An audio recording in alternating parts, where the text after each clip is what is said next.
Sa ngalan ng Ama at ng Anak at ng Espiritu Santo. Amen.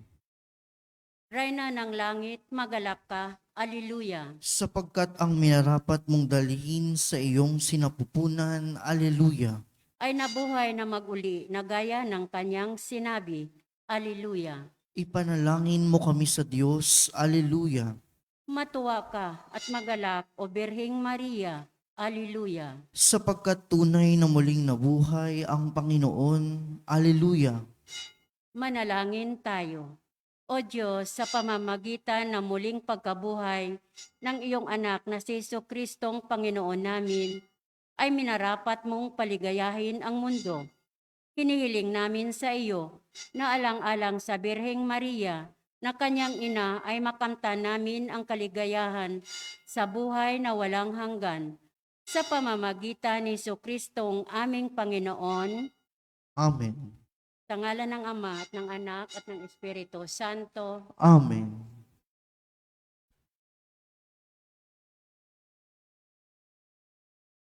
At ang mamumuno po sa ating banal na pagdiriwang ngayon ay ang ating kura paroko, Reverendo Padre Douglas D. Badong.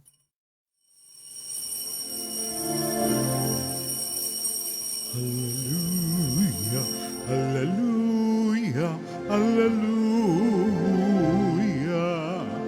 hallelujah, hallelujah, hallelujah.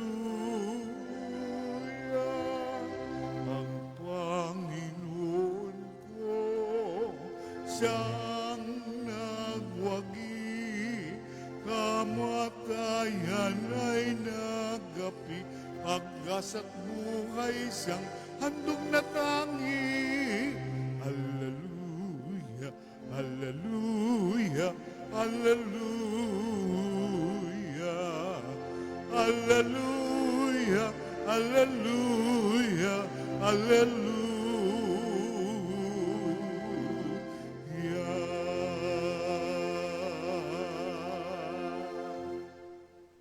Sa ngalan ng Ama at ng Anak at ng Espiritu Santo, Amen. ang pagpapala ng ating Panginoong Hesus Kristo, ang pag-ibig ng Diyos Ama, at ang makikipagkaisa ng Espiritu Santo naway sumainyong lahat. At sumaiyo rin. Mga kapatid, tinipon tayo bilang mga kaanib na angkan ng Diyos, kaya dumulog tayo sa maawaing Panginoong napapatawad ng lubos. Sinugong tagapagpagaling sa mga nagsisisi, Panginoon, kaawaan mo kami. Panginoon, kaawaan mo kami. Dumating na tagapaganyayang mga makasalanay magsisi, Kristo, kaawaan mo kami. Kristo, kaawaan mo kami. Nakaluklok ka sa kanan ng Diyos Ama para ipamagitan kami. Panginoon, kaawaan mo kami. Panginoon, kaawaan mo kami. Kaawaan tayo ng makapangyarihang Diyos, patawarin tayo sa ating mga kasalanan at patnubayan tayo sa buhay na walang hanggan. Amen. Manalangin tayo. Ama naming makapangyarihan, sa pagdiriwang namin taon-taon sa pagkabuhay, bilang pag-alala sa tinanggap naming pag-asa't dangal, maawain mong ipagkaloob na aming mapakinabangan ang ginugunita namin ng may pananampalataya at pagmamahal sa pamamagitan ni Jesucristo kasama ng Espiritu Santo magpasawalang hanggan. Amen. Magsiupo ang lahat.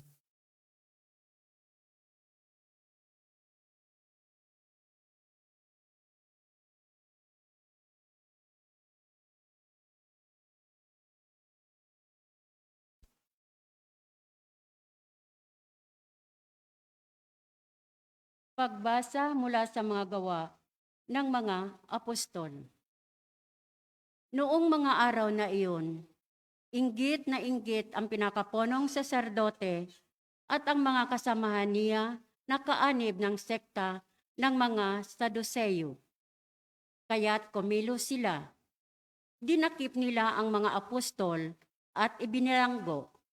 Ngunit kinagabihay, binuksan ng anghel ng Panginoon ang bilangguan at inilabas ang mga apostol. Sinabi nito sa kanila, Pumaroon kayo sa templo at mangaral tungkol sa bagong pamumuhay na ito. Sumunod naman ang mga apostol, kaya't nang magbubukang liwayway, nang pumasok sila sa templo at nagturo. Nang dumating ang pinakapunong saserdote at ang mga kasamahan niya, tinawag nila ang lahat ng matatanda ng Israel sa pulong ng buong Sanhedrin. Ipinakuha nila sa bilangguan ang mga apostol.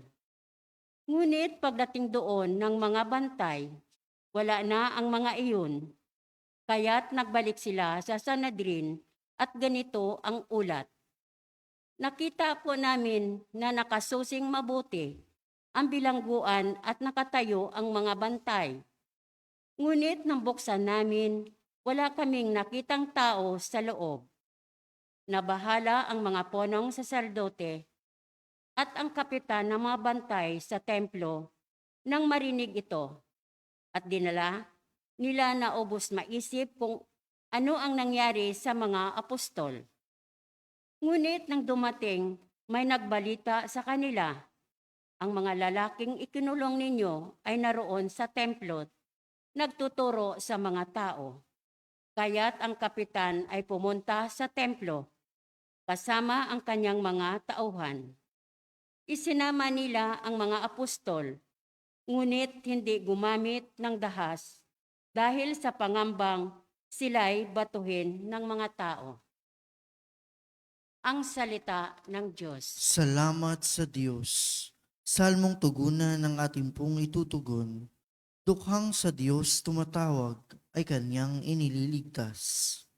Dukhang sa Diyos tumatawag ay kanyang inililigtas. Panginoon, aking laging pupurihin. Sa pasasalamat, di ako titigil. Aking pupurihin kanyang mga gawa. Kayong naaapi, makinig, matuwa. Tugon. Dukhang sa Diyos tumatawag ay kanyang inililigtas. Ang pagkadakila niya ay ihayag, at ang ngalan niya'y purihin ng lahat. Ang aking dalangin, dininig ng Diyos, nawala sa akin ang lahat kong takot. Tugon. Dukhang sa Diyos tumatawag ay kanyang inililigtas. Nagalak ang aping umasa sa kanya, pagkat di nabigo ang pag-asa nila. Tumawag sa Diyos ang walang pag-asa. Sila'y iniligtas sa hirap at dusa. Tugon. Dukhang sa Diyos tumatawag ay kanyang inililigtas. Anghel yaong bantay sa may takot sa Diyos. Sa mga panganib, sila'y kinukupkop.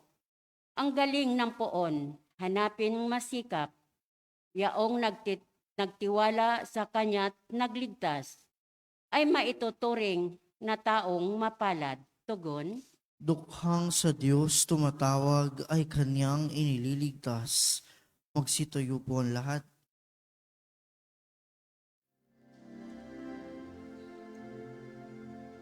Hallelujah, hallelujah, hallelujah, hallelujah. Purihin ang Diyos. Hallelujah.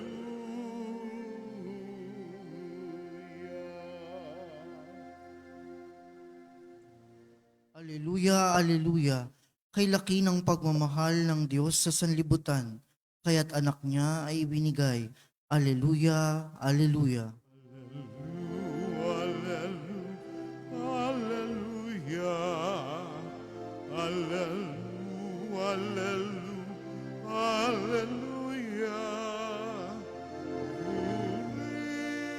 Purihin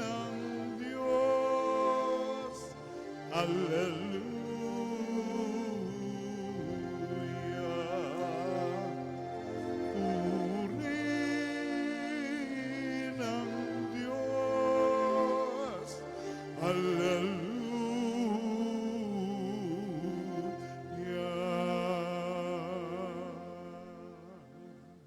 Sumainyo ang Panginoon. At sumaiyo rin. Ang mabuting balita ng Panginoon ayon kay San Juan. Papuri sa iyo, Panginoon. Gayon na lamang ang pag-ibig ng Diyos sa sanlibutan. Kaya ibinigay niya ang kanyang bugtong na anak upang ang sumampalataya sa kanya ay hindi mapahamak, kundi magkaroon ng buhay na walang hanggan. Sapagkat sinugo ng Diyos ang kanyang anak, hindi upang hatulang maparusahan ang sanlibutan, kundi upang iligtas ito sa pamamagitan niya. Hindi hinahatulang maparusahan ang nananampalataya sa bugtong na anak ng Diyos, ngunit tinatulan ng parusahan ang hindi nananampalataya sa Kanya. Hinatulan sila sapagkat naparito sa sanlibutan ang ilaw, ngunit inibig pa ng mga tao ang dilim kaysa liwanag, sapagkat masama ang kanilang mga gawa. Ang gumagawa ng masama ay ayaw sa ilaw at hindi lumalapit dito upang hindi mahayag ang kanyang mga gawa. Ngunit ang namumuhay sa katotohanan ay lumalapit sa ilaw. Sa gayon, nahahayag na ang kanyang mga ginagaway pagsunod sa Diyos. Ang mabuting balita ng Panginoon. Pinupuri ka namin, Panginoong Heso Kristo. Isang magandang umaga po sa inyong lahat. Ngayon po ay Miyerkules sa ikadalawang linggo ng Pasko ng Pagkabuhay. At nilinaw po sa atin ng pahayag ng Ebanghelyo mula kay San Juan na ang dahilan kung bakit naparito si Jesus, ang kaisa-isa at bugtong na anak ng Diyos, ay upang tayo po ay maligtas. Kaya sabi, no? Kaya ganun na lang ang pag-ibig ng Diyos. At ipinadala o ibinigay sa atin ng bugtong na anak para ang sinumang sumampalataya sa Kanya ay hindi mapahamak, kundi magkaroon ng buhay na walang hanggan. Hindi mapahamak, kundi magkaroon ng buhay na walang hanggan. Pero, tingnan natin mabuti sa karanasan natin, maging mismong si Jesus, dahil sa kanyang pagsunod sa kalooban ng Diyos, ay dumanas ng napakatinding pagsubok sa buhay na kung tawagin natin kadalasan ay parusa ng Diyos o kaya naman pinababayaan tayo ng Diyos. Yun kasi yung madalas na pagtingin natin o pananaw natin. Dahil akala natin kapag nanampalataya tayo kay Kristo, wala tayong problema. Hindi tayo dapat nagkakaproblema. Hindi tayo dapat nagkakasakit. Hindi tayo dapat nauubusan ng pera. Kailangan ayos lang tayo. Hindi po sinabi dito na ang sino mang sumampalataya kay Kristo, walang problema. Ang sinasabi sa atin, ang sino mang sumampalataya sa anak ng Diyos ay maliligtas at magkakaroon ng buhay na walang hanggan. Kung mananatili tayong nananampalataya sa Kanya hanggang sa huli sa kabila ng mga pagsubok, problema na atin pong dapat na pagdaanan. Kaya nga dito, no, sa unang pagbasa, sa mga gawa ng mga apostol, ano bang ginagawa nila? Magpahayag ng mabuting balita. Pero anong ginawa sa kanila ng mga Saduseyo? Pinadakip, ipinabilanggo, pinahagupit pa, pinagbabawalan na magpahayag tungkol sa Heso Kristo na kanila pong ipinakikilala sa mga tao. Nakukuha niyo po ba? Kasi yun nga, sabi ko, no? Ang pananaw natin, kapag nagsisimba tayo, kapag nagdarasal tayo, walang conflict sa buhay. Kapag nagdarasal tayo, nagnunubina tayo, ngayon, nobinaryo para sa perpetual health,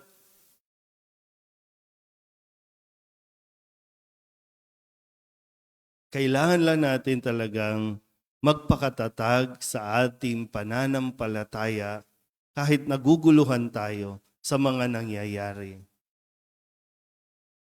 Ang pangako sa atin, buhay na walang hanggan. At nakakamtan yan pagkatapos ng buhay natin dito sa mundo.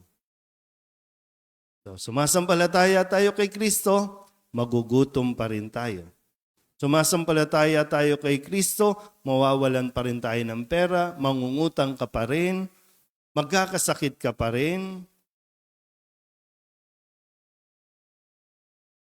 Pero muli, nawa, katulad ng mga apostol, kahit anong hirap na kanilang pinagdaraanan, mas nananatili silang panatag dahil alam nilang may pangako ang Diyos at ito ay kanyang tutuparin pagkatapos ng buhay natin dito sa mundo. Amen?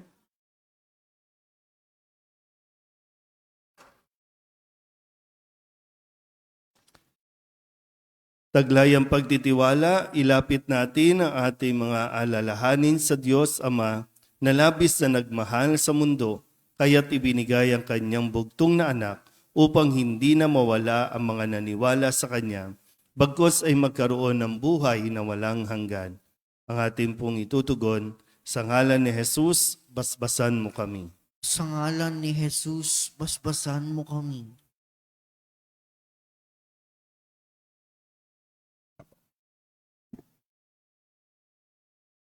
Ang simbahan naway laging maging buhay na tanda ng pag-ibig at habag ng Diyos sa panahon ng kadiliman at kawalan ng pag-asa.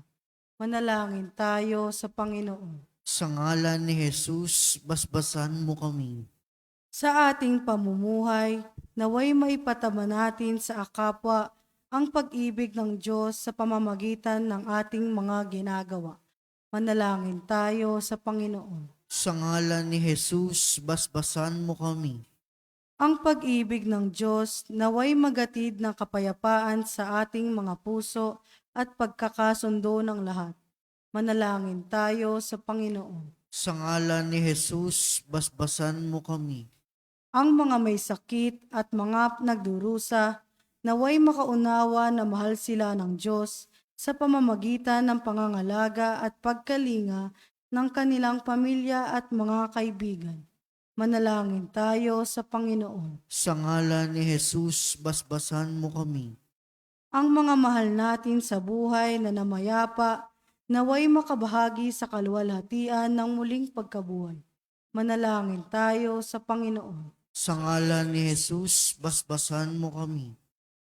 Dilog din natin sa Panginoon ang ating mga personal na kahilingan at mga panalangin para sa ating mga pamilya, kasama mga kahilingan ng mga nanonood sa online. Lahat ng mga misang pasasalamat, special na intensyon, agarang paggaling ng mga may sakit at ang lahat ng mga kaluluwa na inihiling na ipagdasal sa misang ito.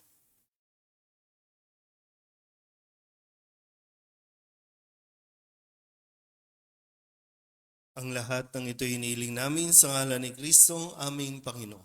Amen.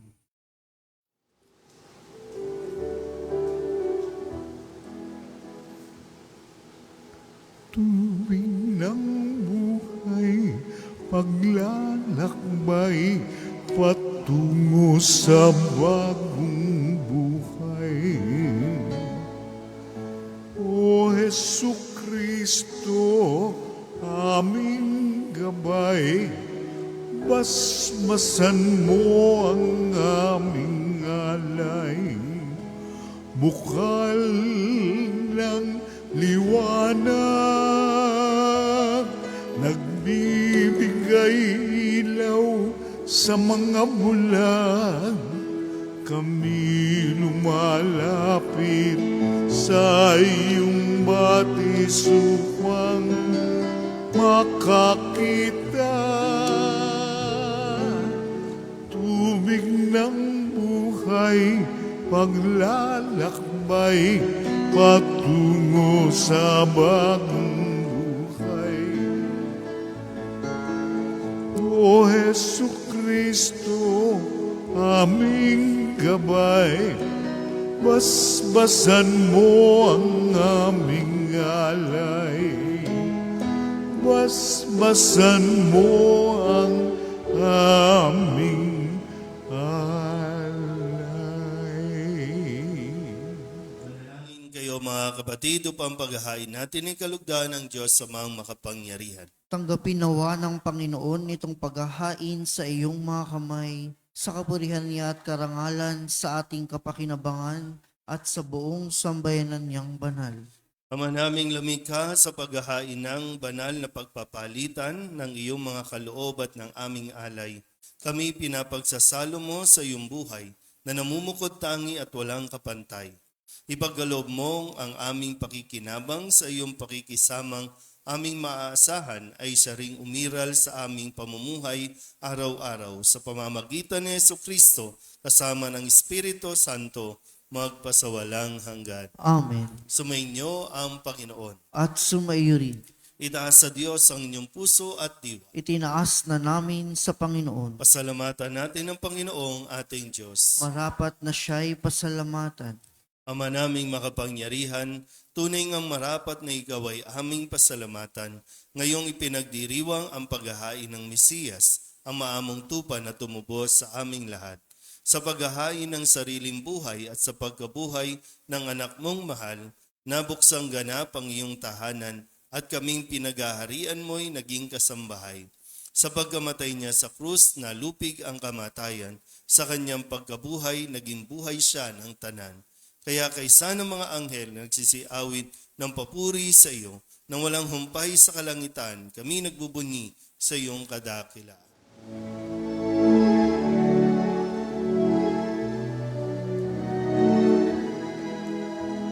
Santo, Santo, Santo, Diyos makapangyarihan, napupuno ang langit at lupa ng kaluwalhatian mo. Hosana, Hosana sa kaitaasan, pinagpalang na paririto sa ngalan ng Panginoon. Hosana, Hosana sa kaitaasan.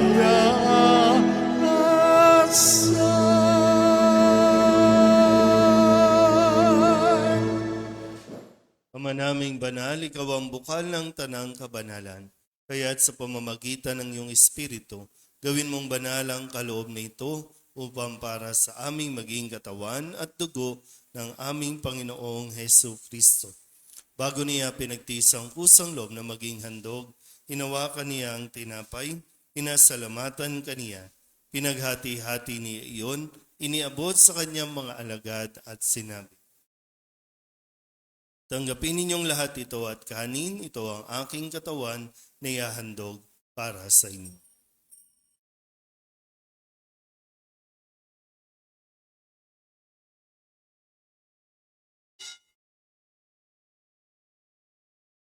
Gayun din naman ang matapos ang hapunan, hinawakan niya ang kalis, muli kaniyang pinasalamatan, iniabot niya ang kalis sa kanyang mga alagad at sinabi, "Tanggapin ninyong lahat ito at inumin. Ito ang kalis ng aking dugo, ng bago at walang hanggang tipan. Ang aking dugo na ibubuhos para sa inyo at para sa lahat, sa ikapagpapatawad ng mga kasalanan. Gawin ninyo ito sa pag-alaala sa akin."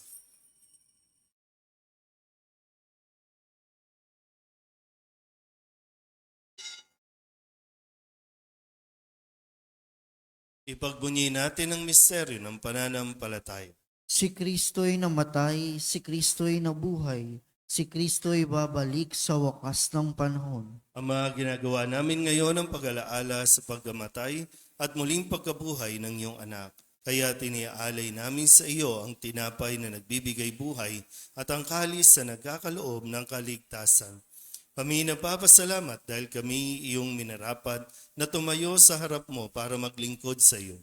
Isinasamo namin kami magsasalo-salo sa katawan at dugo ni Kristo ay mabuklod sa pagkakaisa sa pamamagitan ng Espiritu Santo. Ama, lingapin mo ang iyong simbahang laganap sa buong daigdig.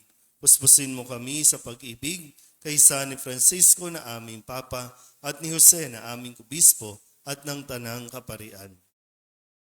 Alalahanin mo rin ang mga kapatid naming nahimlay na may pag-asang sila'y muling mabubuhay, gayon din ang lahat ng mga pumanaw. Kawaan mo sila at patuloyin sa iyong kaliwanagan.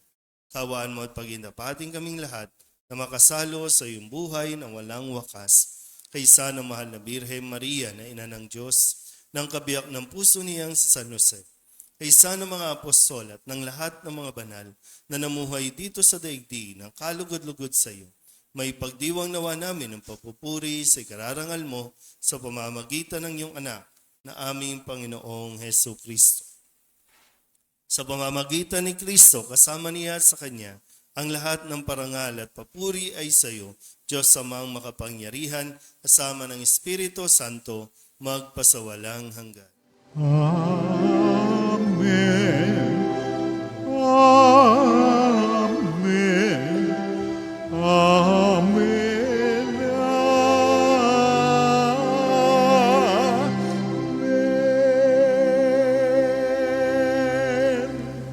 Sa pagpili ng mga nakagagaling na utos at turo ni Jesus sa Panginoon natin at Diyos, ipahayag natin ang lakas loob. Ama namin, sumasalangit ka, sambahin ang ngalan mo, mapasa amin ang kaharian mo, sundin ang loob mo, dito sa lupa para lang sa langit. Bigyan mo kami ngayon ng aming kakanin sa araw-araw at patawarin mo kami sa aming mga sala para ng pagpapatawad namin sa nagkakasala sa amin. At huwag mo kaming ipahintulot sa tukso at diadya mo kami sa lahat ng masama.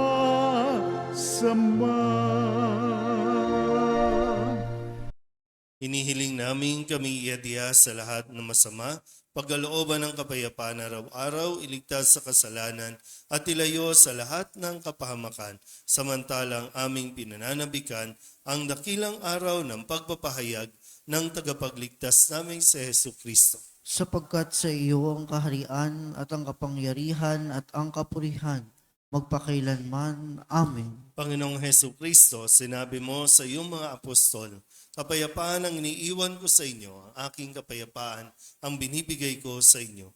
Tunghayan mo ang aming pananampalataya at huwag ang aming mga pagkakasala.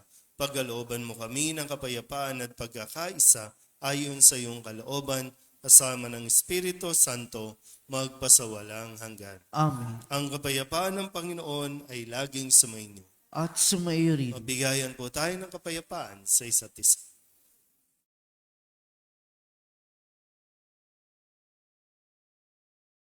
Kordero ng Diyos na nag-aalis ng mga kasalanan ng sanlibutan, maawa ka sa amin. Kordero ng Diyos na nag-aalis ng mga kasalanan ng sanlibutan, maawa ka sa amin.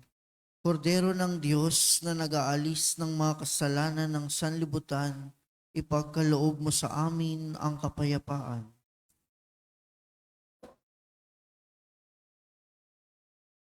Ito ang kordero ng Diyos.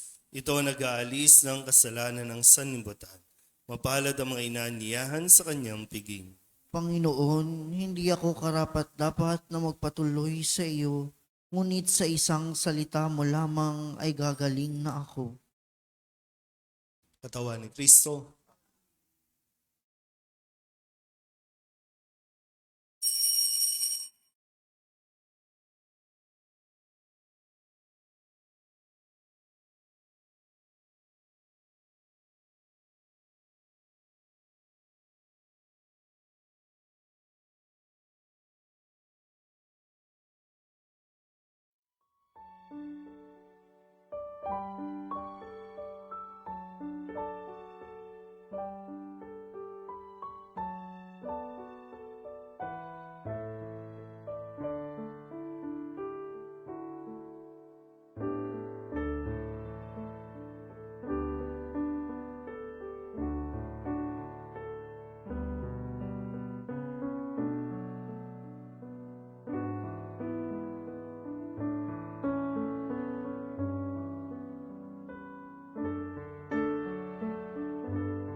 Manalangin tayo. Ama naming mapagmahal, manatili kang kapiling ng iyong sambayanan, na ngayon pinapakinabang mo sa iyong sariling buhay at gawin mong kami pasulong na makahakbang mula sa dati naming pagkamakasalanan patungo sa pagbabagong nagdudulot ng iyong kabutihan sa pamamagitan ni Jesucristo kasama ng Espiritu Santo magpasawalang hanggan. Amen. Sumainyo ang Panginoon. At sumaiyo rin. At pagpalain kayo ng makapangyarihang Diyos, Ama at Anak, at Espiritu Santo. Amen. Tapos sa banal na misa, humayo tayo sa kapayapaan ni Kristo. Salamat sa Diyos. Magandang umaga. Good morning, Father.